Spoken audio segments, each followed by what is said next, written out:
साथियों नमस्कार। एक बार फिर से आपका हमारे YouTube चैनल आरके क्लासेस केंसिया में स्वागत अभिनंदन।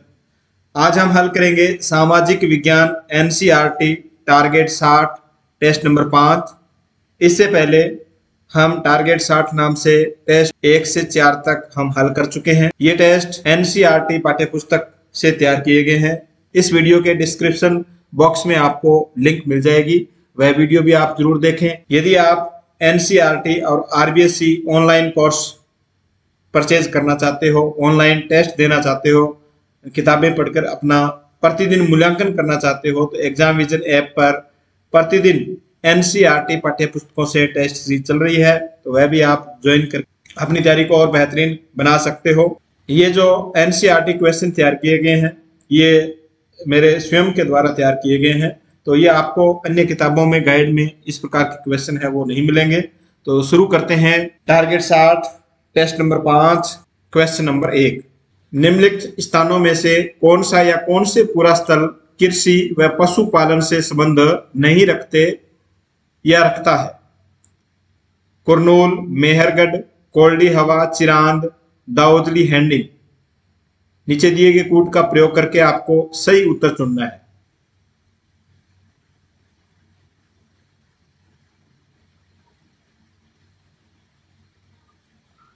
इसका सही उत्तर ए केवल एक। केवल एक का मतलब करनूल। करनूल जो पूरा स्थल है वह कृषि व पशुपालन से संबंध नहीं रखता है। ये करनूल है, ये पूरा पाषाणिक स्थल है। कुरनूल पूरा पाषाणिक स्थल है, जबकि मेहरगढ़, कोल्डी हवा, चिरांद, दाऊदली, हैंडिंग ये नव पाषाणिक स्थल है। नव पाषाणिक स्थल है ये आपको याद रखना है। नव पाषाणिक पूरा स्थल से हमें कृषि व पशुपालन के साक्ष्य है वो प्राप्त होते हैं, जबकि कुरनूल जो पूरा पाषाणिक स्थल है यहाँ से हमें कृषि और पशुपालन के साक्ष्य प्राप्त नहीं होते हैं। अब कुरनूल है कहाँ, ये भी आपको याद रखना है। कुरनूल आंध्र प्रदेश में है, यहाँ से राख के अवशेष मिले। मेहरगढ़, मेहरगढ़ कहाँ पर है? मेहरगढ़ वर्तमान पाकिस्तान में है। और कोल्डी हवा ये यूपी में है। चिरांद वर्तमान बिहार में है। दाऊदली, हैंडिंग ये कहाँ पर है? असम में है। तो इन स्थानों के बारे में भी आपको याद रखना है कि ये कौन से स्टेट के अंदर है, कौन से राज्य के अंदर। Next question. हड़प्पा सभ्यता के लोग कांसा बनाने हेतु टिन कहां से आयात करते थे? गुजरात, ईरान और अफगानिस्तान, कर्नाटक, खेतड़ी, झुंझुनू। हड़प्पा सभ्यता के लोग कांसा तैयार करने हेतु टिन का आयात करते थे। इसका सही उत्तर बी ईरान और अफगानिस्तान से। Next question. निम्नलिखित में से कौन से या कौन सा शब्द या नाम ऋग्वेद में मिलता है? इनको पढ़ना है आपको और बताना है कि इनमें से कौन से नाम या शब्द है वो ऋग्वेद में हमें मिलते हैं।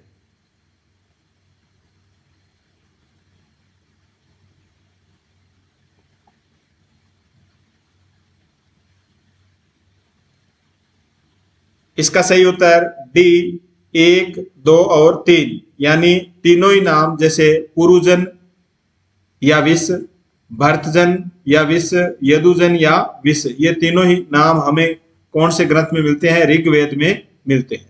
Next question. सिकंदर द्वारा अपने विश्व विजय अभियान के दौरान भारतीय उपमहाद्वीप में मगध की ओर कूच करने के संदर्भ में निम्नलिखित कथनों पर विचार कीजिए। सिकंदर की सेना ने आगे बढ़ने से इनकार कर दिया। सिकंदर की सेना भारत के शासकों के पैदल, रथ और हाथियों की बड़ी बड़ी सेनाओं से भयभीत थी। उपरोक्त कथनों में से कौन सा कथन सही है? केवल एक, दो, एक और दो दोनों। आंसर दीजिए।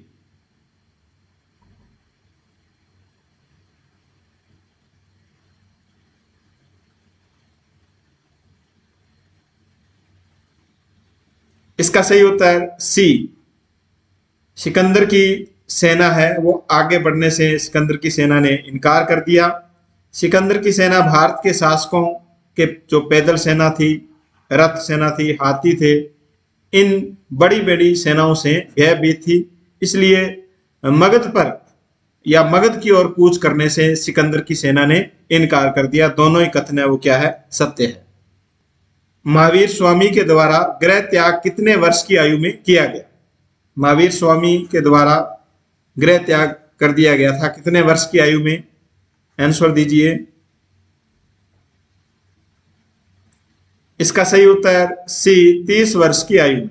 नेक्स्ट क्वेश्चन, मौर्य काल में पाटलिपुत्र तथा आसपास के इलाकों पर किसका सीधा नियंत्रण होता था? सम्राट का, राजकुमारों का, प्रांतपति का, कोई नहीं।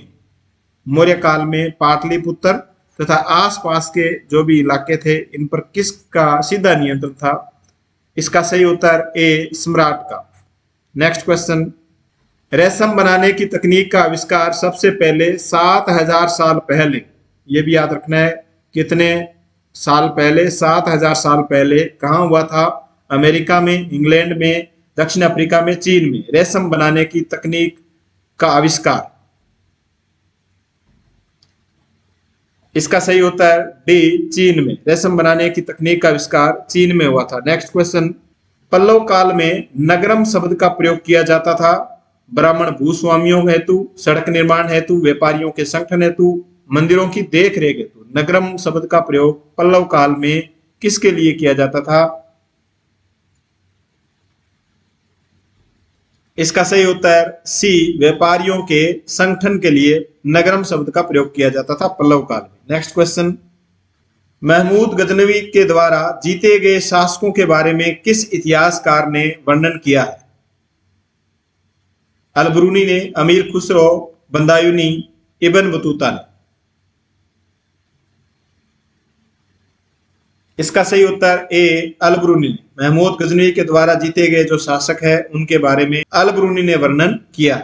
नेक्स्ट क्वेश्चन, 14वीं शताब्दी का एक ग्रंथ लीला तिलकम जो व्याकरण तथा काव्य शास्त्र, देखो ये ग्रंथ का नाम आपको याद रखना है, कौन सी शताब्दी का है? 14वीं शताब्दी का। और व्याकरण तथा काव्य शास्त्र विषय से संबंधित ये ग्रंथ है। ये किस शैली में लिखा गया है? लीला तिलकम महामारू शैली, देवनागरी लिपि, द्रविड़ शैली, मणिप्रावलम शैली।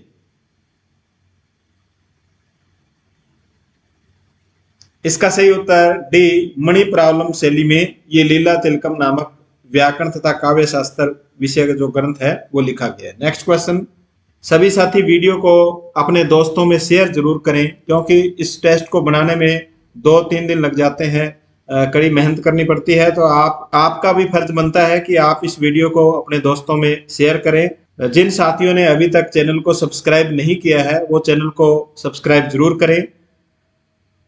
हरविंदर साहिब स्वर्ण मंदिर, जिसे स्वर्ण मंदिर भी कहा जाता है, उसका पवित्र सरोवर कहाँ स्थित है? बठिंडा, अमृतसर, जलालाबाद, चंडीगढ़। इसका सही उत्तर बी अमृतसर में। हरमिंदर साहिब या जिसे स्वर्ण मंदिर भी कहा जाता है, इनका पवित्र सरोवर कहाँ है? अमृतसर में है। नेक्स्ट क्वेश्चन, मुगल बादशाह बाबर ने इब्राहिम लोदी को पराजित कर किस क्षेत्र पर अपना अधिकार कर लिया था? दिल्ली, आगरा, उपरोक्त दोनों, कनौज।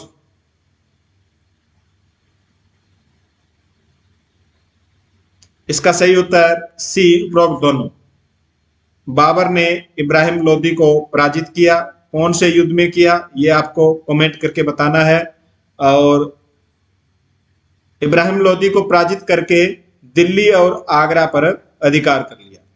नेक्स्ट क्वेश्चन, चोल और पांड्यन राजाओं ने कौन सी शताब्दी में अनेक धार्मिक स्थलों पर विशाल मंदिर बनवाए? चोल और पांड्य जो राजा थे इन्होंने अनेक धार्मिक विशाल मंदिरों का निर्माण करवाया, किस शताब्दी में?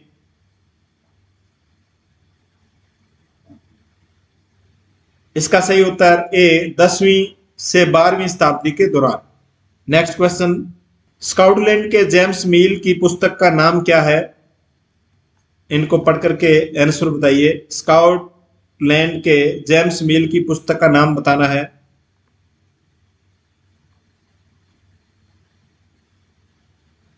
इसका सही उत्तर C the history of British India. The history of British India किसकी पुस्तक है? स्कॉटलैंड के थे जेम्स मिल, इनके द्वारा यह पुस्तक लिखी गई है। नेक्स्ट क्वेश्चन, भारत में अंग्रेजों ने वर्नाकुलर प्रेस एक्ट कब पारित किया?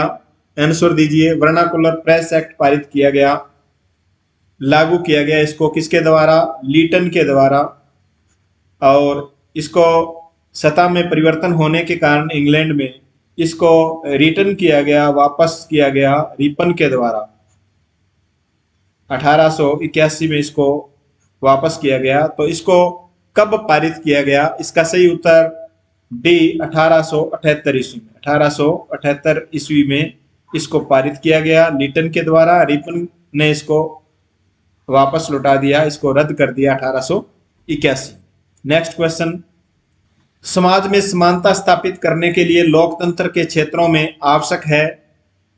राजनीति क्षेत्र में, आर्थिक क्षेत्र में, सामाजिक क्षेत्र में, उपरोक्त सभी क्षेत्र में। समाज में समानता स्थापित करने के लिए लोकतंत्र की किस क्षेत्र में आवश्यकता है?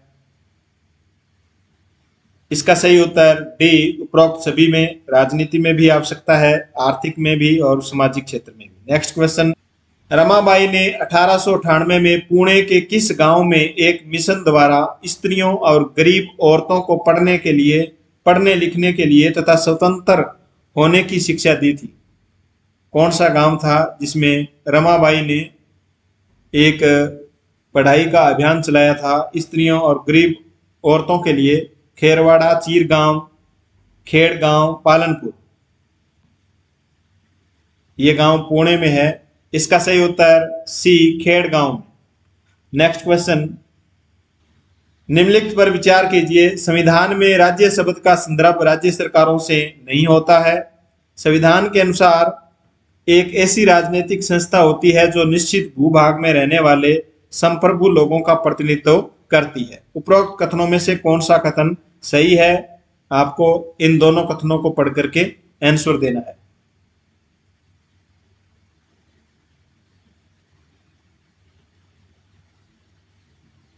इसका सही उत्तर सी कथन 1 और 2 दोनों ही कथन सत्य है। संविधान में राज्य शब्द का संदर्भ राज्य सरकारों से नहीं होता है।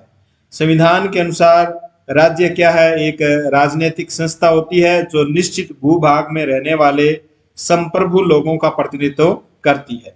नेक्स्ट क्वेश्चन, धर्म को राज्य से अलग रखने की अवधारणा को क्या कहते हैं? धर्म सापेक्षता, धर्मांधता, कहरवाद, धर्मनिरपेक्षता। धर्म को राज्य से अलग रखने की जो अवधारणा है उसे क्या कहते हैं? इसका सही उत्तर डी धर्मनिरपेक्षता। नेक्स्ट क्वेश्चन, संविधान के किस अनुच्छेद में ऐसे नागरिकों को वकील मुहैया कराने की जिम्मेदारी राज्य के ऊपर सौंपी गई है जो गरीबी या किसी और वजह से वकील नहीं कर सकते? अनुच्छेद 40, अनुच्छेद 35 ए, अनुच्छेद 31, अनुच्छेद 39 ए। इसका सही उत्तर डी अनुच्छेद 39 ए के द्वारा। अनुच्छेद 39 ए के द्वारा गरीब व्यक्ति या अन्य व्यक्ति जो वकील अपना मुकदमा लड़ने के लिए वकील नहीं कर सकता, उसके लिए संविधान में वकील मुहैया कराने की व्यवस्था अनुच्छेद 39 ए में की गई है। नेक्स्ट क्वेश्चन, 60 साल पहले संसद में महिलाओं का प्रतिशत था 2%, 4%, 6%, 8%। 60 साल पहले संसद में महिलाओं का प्रतिशत पूछा गया है। इसका सही उत्तर बी 4%। नेक्स्ट क्वेश्चन, 2005 हिंदू उत्तराधिकार संशोधन कानून के अनुसार बराबर हिस्सा किस किस का होता है? मां का, बेटे का, बेटियों का, सभी का। इसका सही उत्तर डी सभी का। मां का, बेटे का, बेटियों का, संपत्ति में सभी का बराबर हिस्सा होता है। नेक्स्ट क्वेश्चन, मौलिक अधिकारों से संबंधित निम्नलिखित कथनों पर विचार कीजिए। मौलिक अधिकारों से संबंधित पूछा गया है। कोई भी नागरिक अपने मौलिक अधिकारों का उल्लंघन होने की स्थिति में, किसी नागरिक के मौलिक अधिकारों का उल्लंघन होता है तो उस स्थिति में सीधे सर्वोच्च न्यायालय जा सकता है, लेकिन उच्च न्यायालय इस संदर्भ में अधिकार क्षेत्र नहीं रखते। संविधान के अनुच्छेद 21 में प्रत्येक नागरिक को सम्मानजनक गौरवपूर्ण जीवन जीने का अधिकार प्राप्त है। साथ ही स्वास्थ्य का अधिकार इसी मौलिक अधिकारों के अंतर्गत शामिल है। इन दोनों कथनों में से कौन सा कथन असत्य है, ये आपको बताना है।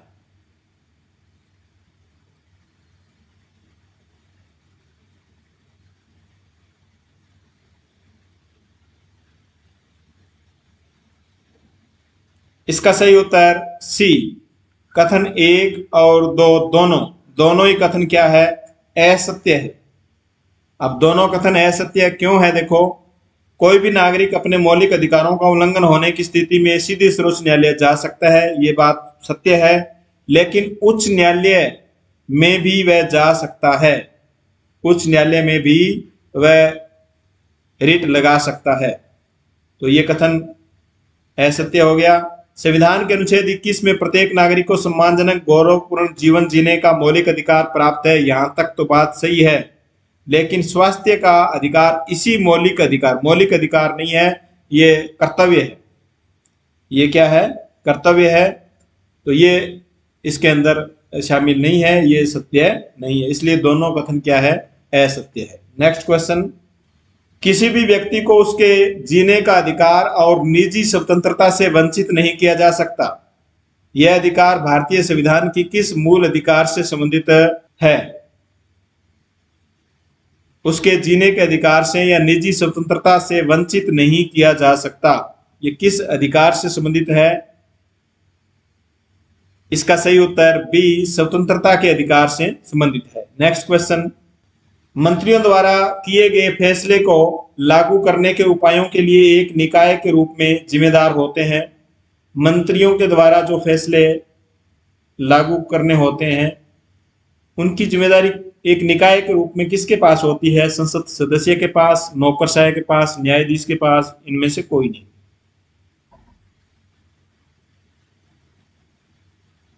इसका सही उत्तर बी, नौकरशाह के पास। नीचे दिए गए कथनों में कौन सा कथन सत्य है? उपग्रह अपने ग्रहों की परिक्रमा करते हैं, साथ ही साथ सूर्य की भी परिक्रमा करते हैं। पृथ्वी के उपग्रह चंद्रमा का व्यास पृथ्वी के व्यास से आता है। तो इनमें से आपको बताना है कौन से कथन है वो सत्य है।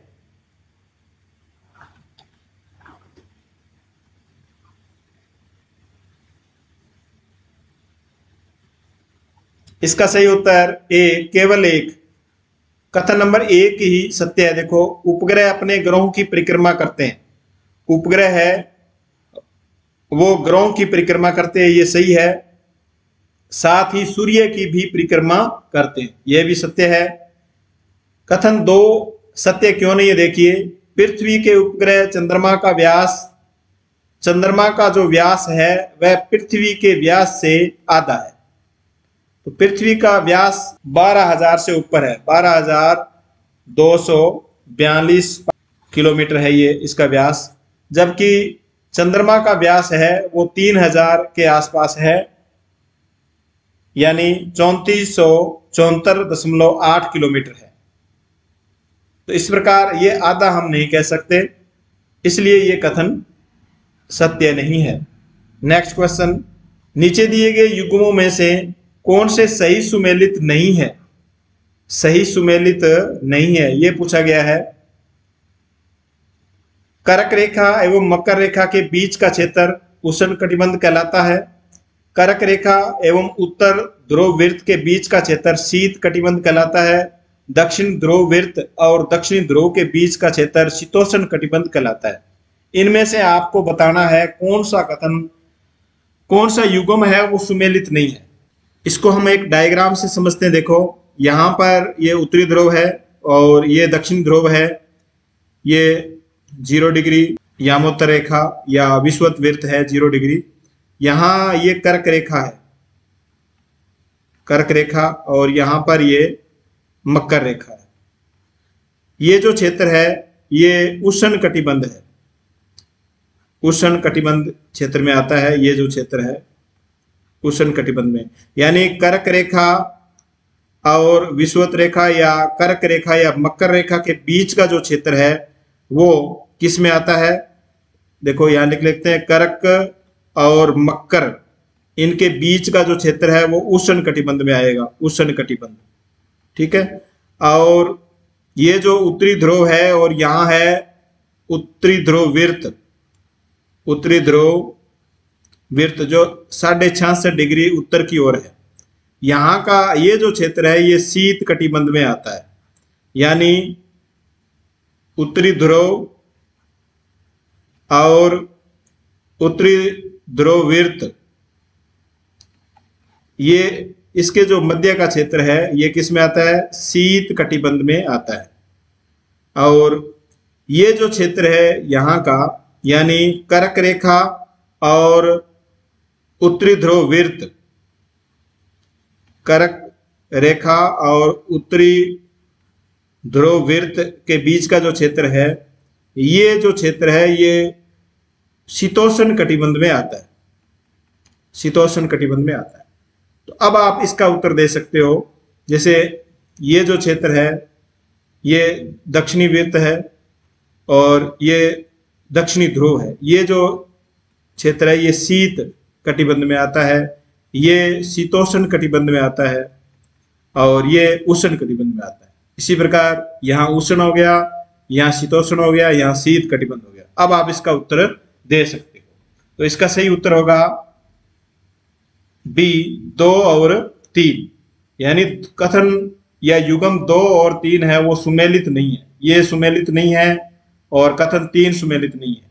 देखो कर्क रेखा और उत्तर ध्रुव वृत्त के बीच का क्षेत्र शीत कटिबंध कहलाता है। कर्क रेखा, यहाँ कर्क रेखा है और उत्तर ध्रुव वृत्त, ये उत्तर ध्रुव वृत्त है। क्या ये शीत कटिबंध कहलाता है? नहीं, शीत तो ये रह गया, ये शीतोष्ण कटिबंध कहलाता है, शीतोष्ण। तो ये कथन सत्य नहीं। अब तीसरा देखिए क्यों गलत है। दक्षिणी ध्रुव वृत्त, दक्षिणी ध्रुव वृत्त ये है, दक्षिणी ध्रुव वृत्त, ये रेखा दक्षिणी ध्रुव वृत्त है और दक्षिणी ध्रुव के बीच ये दक्षिणी ध्रुव है, इनके बीच का जो क्षेत्र है ये शीतोष्ण कटिबंध है। तो ये शीतोष्ण कटिबंध थोड़ी है, ये शीत कटिबंध है। शीतोष्ण तो ये ऊपर वाला ये हो गया, तो ये भी क्या है, असत्य है। इस प्रकार कथन 2 और 3 असत्य है, यानी ये सुमेलित नहीं है। तो इसको डायग्राम को आप कक्षा 6 की पाठ्य पुस्तक में ये डायग्राम दिया गया है, इसको आप अच्छी तरह समझ लेंगे, क्योंकि इस बार जो पेपर बनेगा वो एनसीईआरटी किताबों में से बनेगा और इस प्रकार थोड़े समझ वाले क्वेश्चन है वो पूछे जा सकते हैं।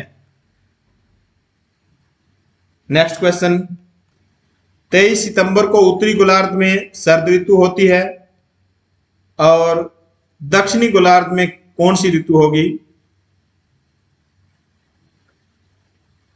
इसका सही उत्तर बी बसंत ऋतु।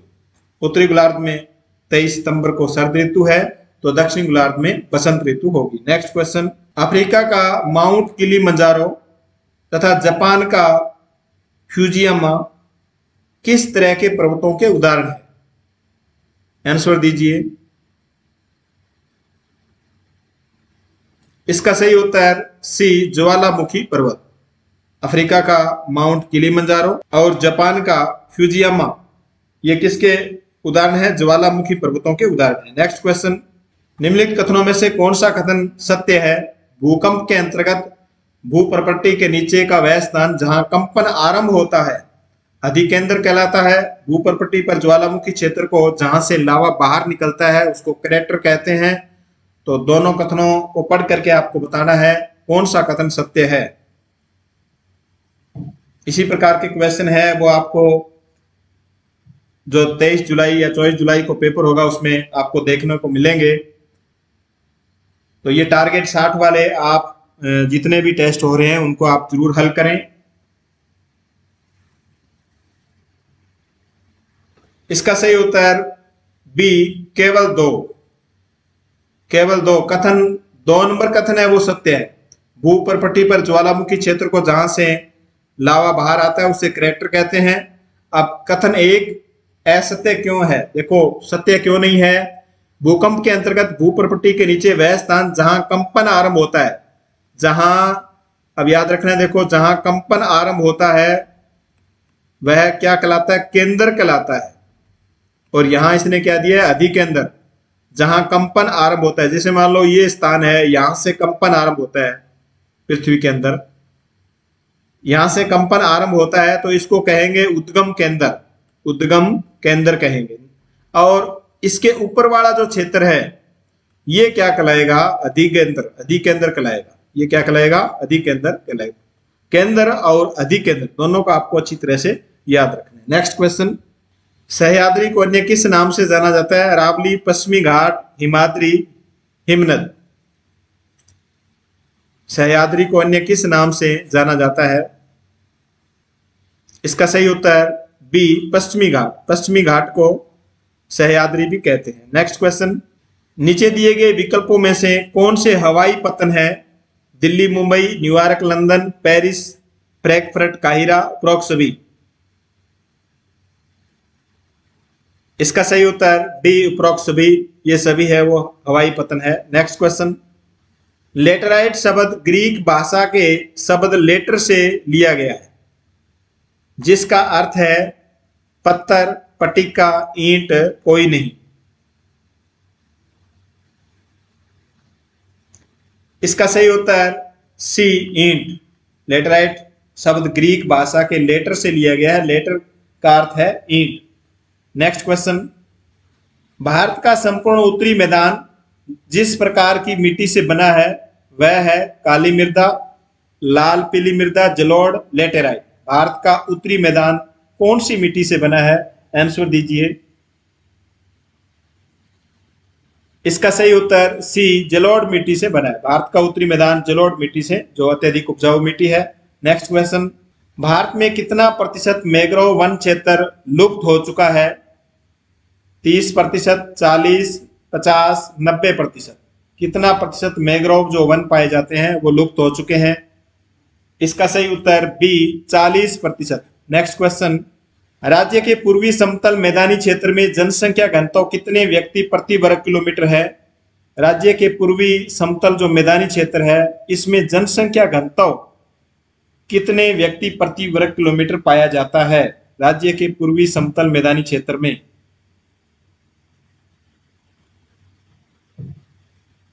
इसका सही उत्तर सी 332 व्यक्ति प्रति वर्ग किलोमीटर। नेक्स्ट क्वेश्चन, किन उद्योगों में तेजी से विकास होने के कारण वर्तमान में राज्य को औद्योगिक दृष्टि से राष्ट्रीय स्तर पर पहचान मिली है?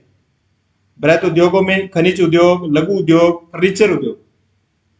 कौन से उद्योगों में तेजी से विकास हुआ है जिससे राज्य की राष्ट्रीय स्तर पर पहचान बनी है?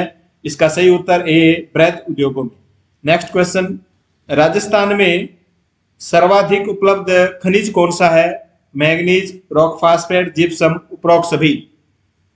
सर्वाधिक उपलब्ध खनिज कौन सा है राजस्थान में? इसका सही उत्तर B rock phosphate. Next question, Palace on Wheels का शुभारंभ किस वर्ष किया गया? 1980, 82, 84, 86 में। प्लेस ऑन व्हील्स का शुभारंभ किस वर्ष किया गया? इसका सही उत्तर बी 1982 में। नेक्स्ट क्वेश्चन, लोहगढ़ किला जो भरतपुर में है पर किस ब्रिटिश सैन्य अधिकारी ने कब्जा कर लिया था? George Patrick Lawrence, George Alexander, Charles Corbin, Arthur Wellesley.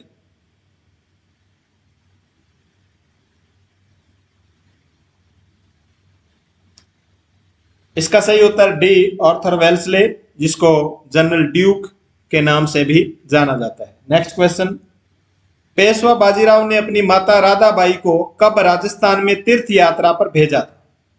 जब मराठों का विचार बना कि हमें राजस्थान की ओर अधिकार करना चाहिए, उनसे कर वगैरह चौथ वसूली लेनी चाहिए, तो इन्होंने सबसे पहले किसको भेजा? माता राधाबाई को देखो यात्रा पर भेजा।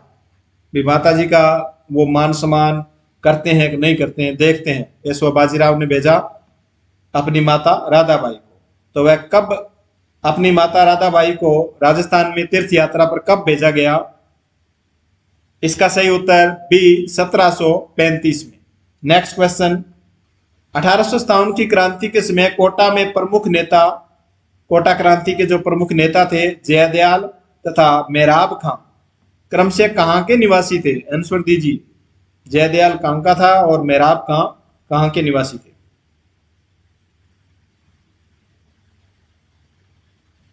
इसका सही उत्तर बी मथुरा और करौली। जयदयाल मथुरा का था और मेहराब खां करौली के। नेक्स्ट क्वेश्चन, देश के कितने प्रतिशत भूभाग पर देशी रियासतें थी? अंग्रेजी साम्राज्य के साथ साथ यहाँ पर देशी रियासतें थी जिनमें राजा है वो यहाँ के शासक हुआ करते थे। वो कितने प्रतिशत भूभाग पर थी देश के? इसका सही उत्तर डी 40% भूभाग पर देश में देशी रियासतों का शासन था। नेक्स्ट क्वेश्चन, मालवों की दिग्विजय, मालवों की जो दिग्विजय है उसका यूप अभिलेख किस जिले में लगा है? आंसर दीजिए, मालवों की दिग्विजय का यूप अभिलेख किस जिले में लगा है? इसका सही उत्तर सी नानसा भीलवाड़ा, नानसा भीलवाड़ा। नेक्स्ट क्वेश्चन, आबू के देलवाड़ा गांव में लूणसाई नामक नेमिनाथ जी का मंदिर किसने बनवाया? आदिनाथ और नेमिनाथ के मंदिर है, जिसमें नेमिनाथ का मंदिर किसके द्वारा बनाया गया? वास्तुपाल, अजयपाल, तेजपाल, विजयपाल के द्वारा। इसका सही उत्तर सी तेजपाल के द्वारा। किस आश्रम का आदर्श वाक्य है कि स्वच्छता में ही ईश्वर का निवास होता है? किस आश्रम का आदर्श वाक्य है कि स्वच्छता में ही ईश्वर का निवास होता है? सरदानाथ जी आश्रम सीकर का, जसनाथ जी कतरियासर बीकानेर का, दादू दयाल फतेहपुर सीकरी का, कोई नहीं। ये आदर्श वाक्य किसका है? स्वच्छता में ही ईश्वर का निवास होता है। इसका सही उत्तर ए सरदानाथ जी का आश्रम सीकर। नेक्स्ट क्वेश्चन, आमेर दुर्ग की स्थापत्य कला में विशेष उन्नति किसके काल में हुई? आंसर दीजिए, आमेर दुर्ग की स्थापत्य कला में विशेष उन्नति किसके काल में हुई?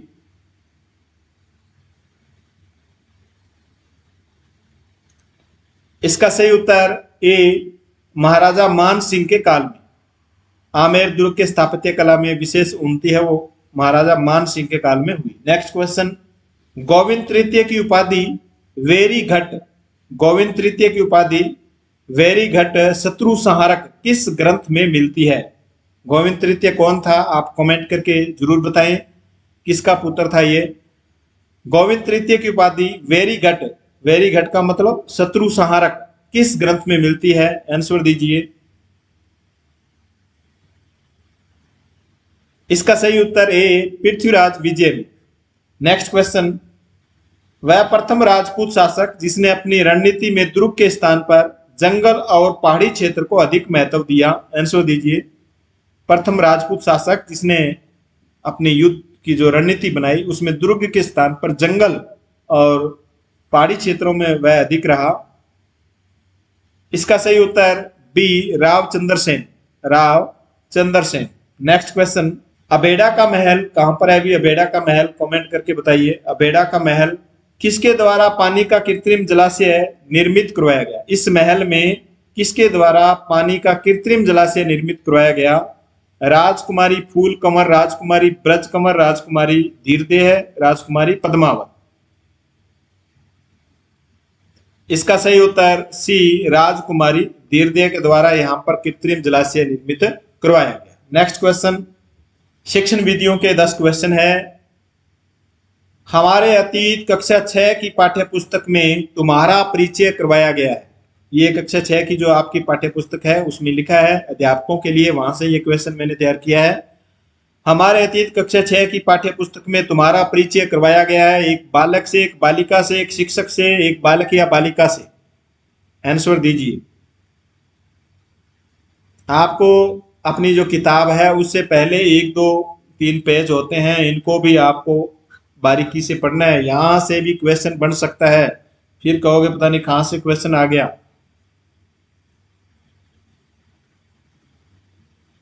तो इसका सही उत्तर डी एक बालक या बालिका से।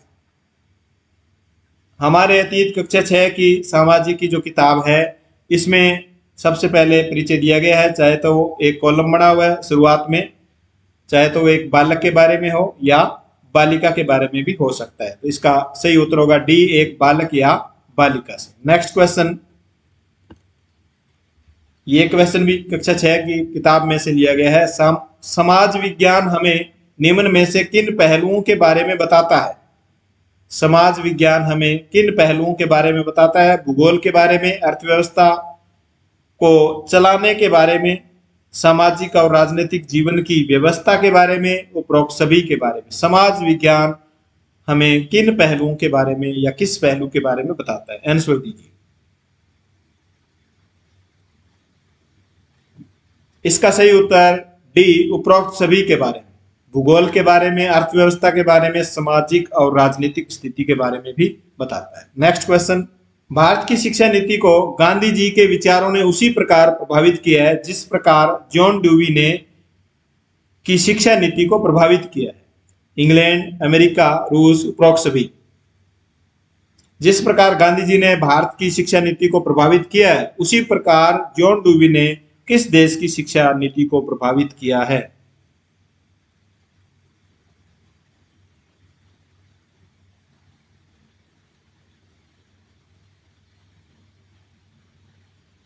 इसका सही उत्तर B, America. Next question, doctor Lakshman Swami Mudaliar की अध्यक्षता में सितंबर 1952 में माध्यमिक आयोग की स्थापना की गई। देखो, डॉक्टर मुदालियर का ये पूरा नाम है, ये भी याद रखना है, लक्ष्मण स्वामी मुदालियर। कब? सितंबर 1952 में माध्यमिक आयोग की स्थापना की गई इनकी अध्यक्षता में। डॉक्टर लक्ष्मण स्वामी मुदालियर है वो किस विश्वविद्यालय में कुलपति थे? कलकत्ता, बंबई, मद्रास, दिल्ली। इसका सही उत्तर सी, मद्रास। डॉक्टर लक्ष्मण स्वामी मुदालियर है वो मद्रास में या मद्रास विश्वविद्यालय के कुलपति थे जिन्होंने माध्यमिक आयोग की स्थापना की। सितंबर 1952 में इनकी अध्यक्षता में माध्यमिक आयोग की स्थापना की गई। नेक्स्ट क्वेश्चन, भारतवर्ष में बाल उपयोगी चलचित्रों के निर्माण का कार्य बाल फिल्म सोसाइटी द्वारा किया जा रहा है। बाल बच्चों के उपयोगी जो चलचित्र बनाए जा रहे हैं, बाल फिल्म बनाई जा रही है, वो बाल फिल्म सोसाइटी के द्वारा बनाई जा रही है। बाल फिल्म सोसाइटी की स्थापना कब हुई? 1950, 55, 60, 2005 में बाल फिल्म सोसाइटी की स्थापना।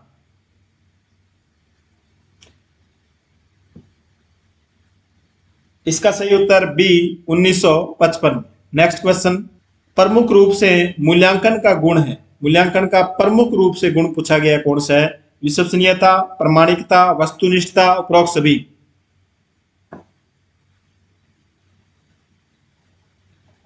इसका सही उत्तर है डी, उपरोक्त तीनों। विश्वसनीयता, प्रामाणिकता, वस्तुनिष्ठता, ये सभी प्रमुख रूप से मूल्यांकन के गुण है। नेक्स्ट क्वेश्चन, सामाजिक ज्ञान के कक्षा भवन का क्षेत्रफल कम से कम होना चाहिए। सामाजिक अध्ययन का जो कक्ष भवन है उसका क्षेत्रफल कम से कम कितना होना चाहिए? आंसर दीजिए।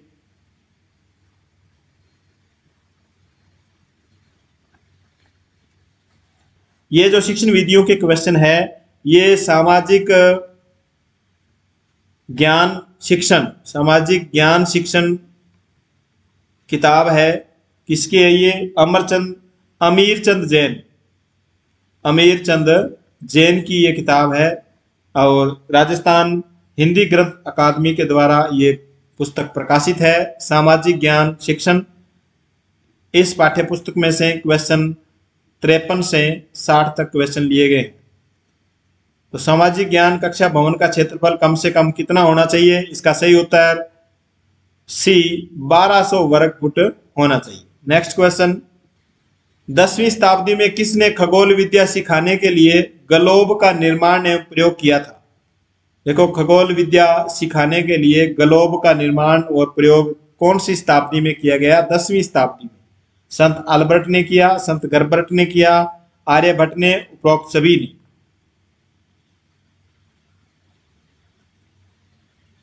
इसका सही उत्तर बी, संत गर्बर्ट के द्वारा 10वीं शताब्दी में खगोल विद्या सिखाने के लिए ग्लोब का निर्माण या प्रयोग किया गया। नेक्स्ट क्वेश्चन, नई शिक्षा नीति 2020 के तहत कब तक सकल नामांकन यानी टोटल नामांकन अनुपात 100% करने का लक्ष्य रखा गया है?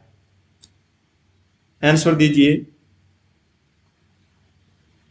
1986 के बाद में जो नई शिक्षा नीति आई है 34 वर्ष बाद, इस शिक्षा नीति के द्वारा 100% नामांकन करने का जो लक्ष्य रखा गया है वो कब तक रखा गया है? इसका सही उत्तर बी, 2030 तक। नेक्स्ट क्वेश्चन, छात्रों की प्रगति के मूल्यांकन तथा छात्रों को अपने भविष्य से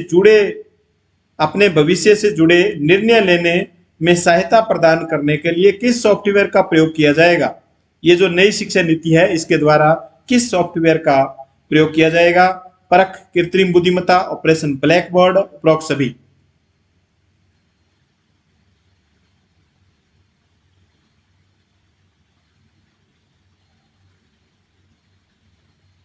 इसका सही उत्तर बी, कृत्रिम बुद्धिमत्ता। परख भी ये नई शिक्षा नीति के अंतर्गत शब्द लिया गया है। इसमें सिर्फ मूल्यांकन है और कृत्रिम बुद्धिमत्ता में मूल्यांकन के साथ साथ भविष्य से जुड़े निर्णय लेने में यह भी सहायता प्रदान करेगा। ऑपरेशन ब्लैक बोर्ड ये 1986 की शिक्षा नीति के द्वारा ये लागू किया गया था, ऑपरेशन ब्लैक बोर्ड। तो इस प्रकार इस क्वेश्चन का जो उत्तर होगा ये बी होगा, कृत्रिम बुद्धिमत्ता। तो साथियों हमने 60 क्वेश्चन पढ़े, 60 में से आपके कितने क्वेश्चन सही हुए आप कमेंट करके जरूर बताएं। ये क्वेश्चन आपको कैसे लगे ये भी आप कमेंट करें और ज़्यादा से ज़्यादा, यानी अब 41,000 से अधिक सब्सक्राइब चैनल के हो चुके हैं, तो लगभग आपको 5 दिन में 50,000 तक ये संख्या पहुंचानी है। उसके बाद में मैं हर संभव कोशिश करूंगा कि ये टारगेट 60 डेली आपको करवाया जाए और एनसीईआरटी के सभी क्वेश्चन एग्जाम तक।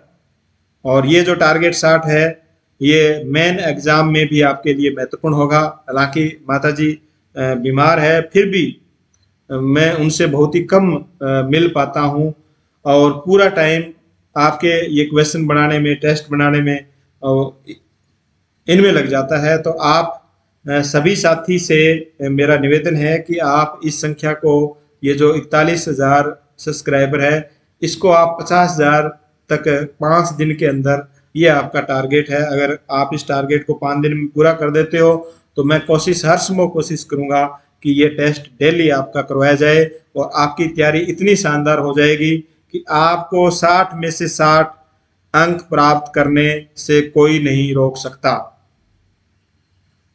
तो ये टारगेट अपना ध्यान रखें साथियों। मिलते हैं नेक्स्ट वीडियो में, तब तक के लिए धन्यवाद। जय हिंद।